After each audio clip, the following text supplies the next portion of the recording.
Welcome to B6 news. నేను మీ సుమలత.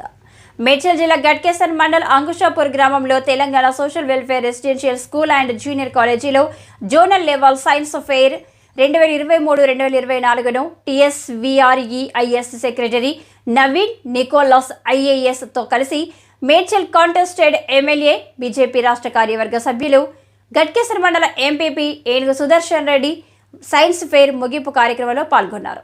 ఈ సందర్భంగా వారు మాట్లాడుతూ సైన్స్ ఫెయిర్లు నిర్వహించడం వల్ల విద్యార్థులు శాస్త్ర సాంకేతిక పరిశోధనల వల్ల చిన్ననాటి నుంచి ఆసక్తి పెరుగుతుందన్నారు. పాఠశాల గదిలో విజ్ఞానంతో పాటు మానవ విలువలు కూడా పెరుగుతాయని, సమాజాభివృద్ధిలో శాస్త్రీయ దృక్పథం కీలక పాత్ర పోషిస్తుందని, వైజ్ఞానిక ప్రదర్శన వల్ల విద్యార్థుల ఆలోచనలు మెరుగవుతాయని తెలియజేశారు. ఈ సంవత్సరం కూడా ఇక్కడ యూత్ పార్లమెంట్ ఏర్పాటు చేయడమైంది. మన 13 రీజన్ల నుంచి కూడా 13 టీంలు ఇక్కడ సక్సెస్ఫుల్గా కంప్లీట్ చేసుకుంటా ఉన్నారు. దీనికి గాను కేంద్రీయ విద్యాలయం నుంచి 3 జడ్జెస్ను పిలవటం జరిగింది. ఇక్కడ అంటే లోక్సభలో ఎట్లయితే కార్యక్రమాలు నడుస్తాయో అక్కడ ఉన్నటువంటి ప్రొసీజర్ ప్రకారము ఇక్కడ ప్రతి ఒక్క కార్యక్రమం కూడా నడుస్తూ ఉంటుంది.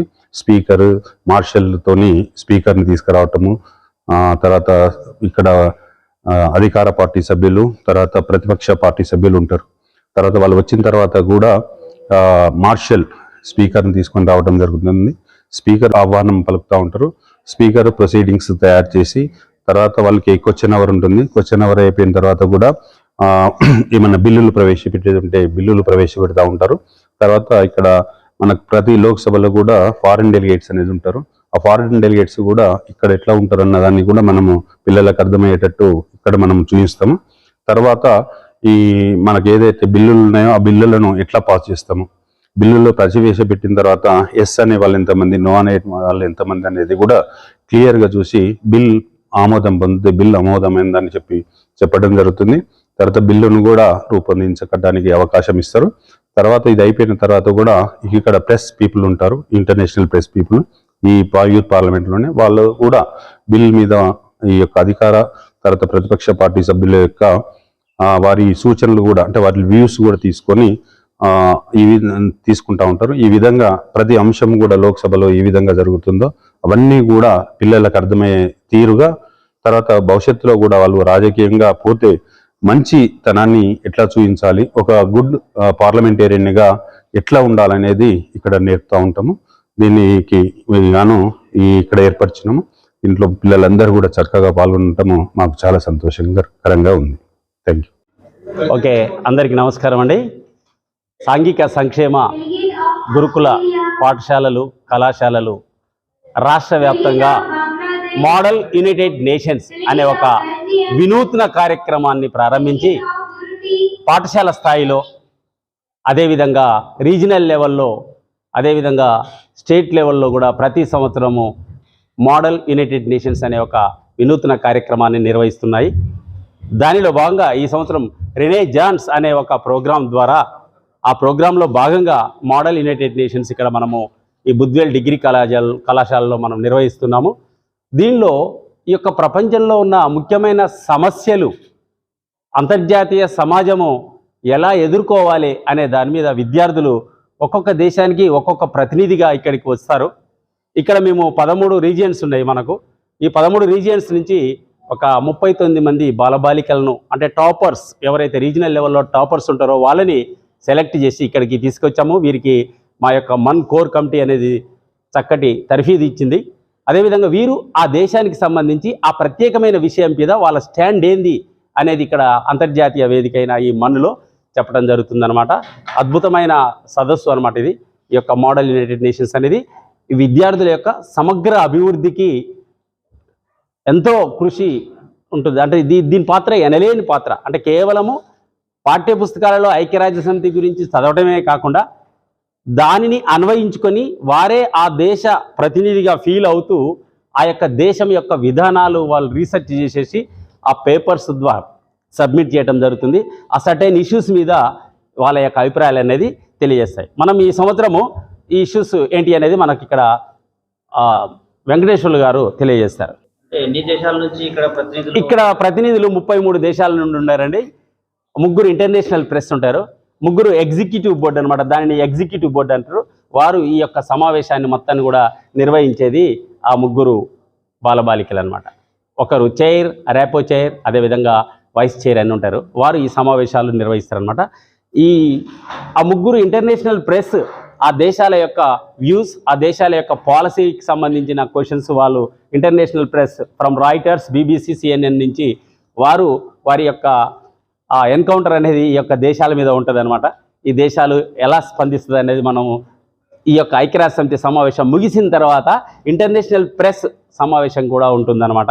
అదేవిధంగా మనకి ఇక్కడ ఈ జడ్జెస్ విచ్చేశారు. ఈ జడ్జెస్ పరిచయం చేసుకుంటారండి. వీరు ఈ యొక్క మన్నుకు అంటే model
So I welcome all the delegates. Thank you, sir. Welcome to the Social Welfare Residential Education Institution Society, and I declare the Model United Nations Conference open, and I request all the delegates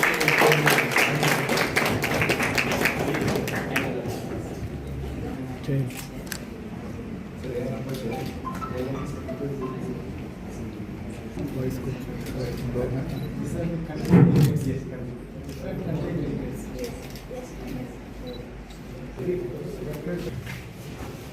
We have many students participating every year.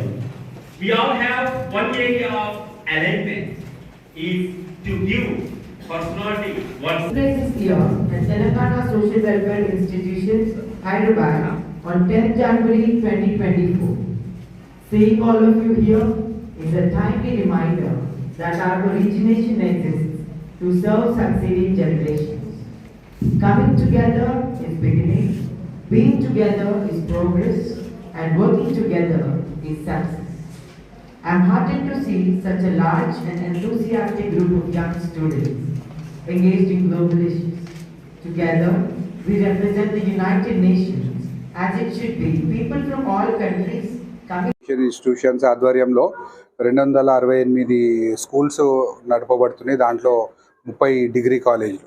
So every year మనము పిల్లలకి academic annual event ఒకటి తయారు చేస్తాం. అలాగే sports event కూడా annually every year ఈ రెండు, ఒకటి అకాడమిక్ స్టేట్ లెవెల్ ఈవెంట్, ఒకటి స్పోర్ట్స్ స్టేట్ లెవెల్ ఈవెంట్ మనము కండక్ట్ చేయడం జరుగుతుంది. సో దాంట్లో భాగంగా స్పోర్ట్స్ది ఆల్రెడీ మొన్ననే అయిపోయినాయి. మనం స్కూల్ లెవెల్లో స్పోర్ట్స్ పెడతాం, తర్వాత రీజనల్ లెవెల్, తర్వాత స్టేట్ లెవెల్ కూడా స్పోర్ట్స్ మీట్ కండక్ట్ చేయడం జరుగుతుంది.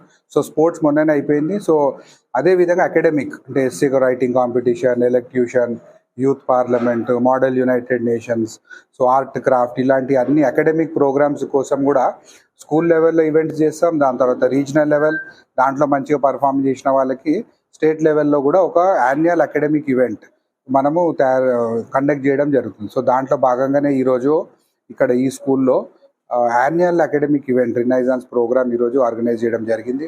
సో దీంట్లో మన స్కూల్స్లో ఉన్న పిల్లలు రీజనల్ లెవెల్లో మంచిగా పార్టిసిపేట్ చేసిన వాళ్ళందరూ కూడా ఈ స్టేట్ ఈవెంట్లో వచ్చి ఈరోజు పర్ఫామ్ చేయడం జరుగుతుంది. సో ఈ సెలవులకు బిఫోరే చేసినట్లయితే ఈవెంట్ అయిపోయినాక పిల్లలు ఇంటికి వెళ్ళొచ్చు అనే ఉద్దేశంతో ఈ సెంట్రల్లీ లొకేటెడ్ ఉన్న స్కూల్లో ఇది ఆర్గనైజ్ చేయడం జరిగింది. సో ఇది కాకుండా ఈ మధ్యనే మనము 5th క్లాస్ ఎంట్రన్స్ నోటిఫికేషన్ కూడా ఇవ్వడం జరిగింది. సో అది కూడా లాస్ట్ డేట్ కూడా ఎక్స్టెండ్ చేసినాం. ఇంకా కూడా ఆపర్చునిటీ ఉంది. ఆల్రెడీ 1,00,000 పైన అప్లికేషన్లు వచ్చినాయి. So SC, ST, BC, general schools అన్నిటి కలిపి ఒకటే నోటిఫికేషన్ ఇవ్వడం జరిగింది. సో వాటికి కూడా డేట్ ఎక్స్టెండ్ చేసినాం 16 దాకా, 20 దాకా. సో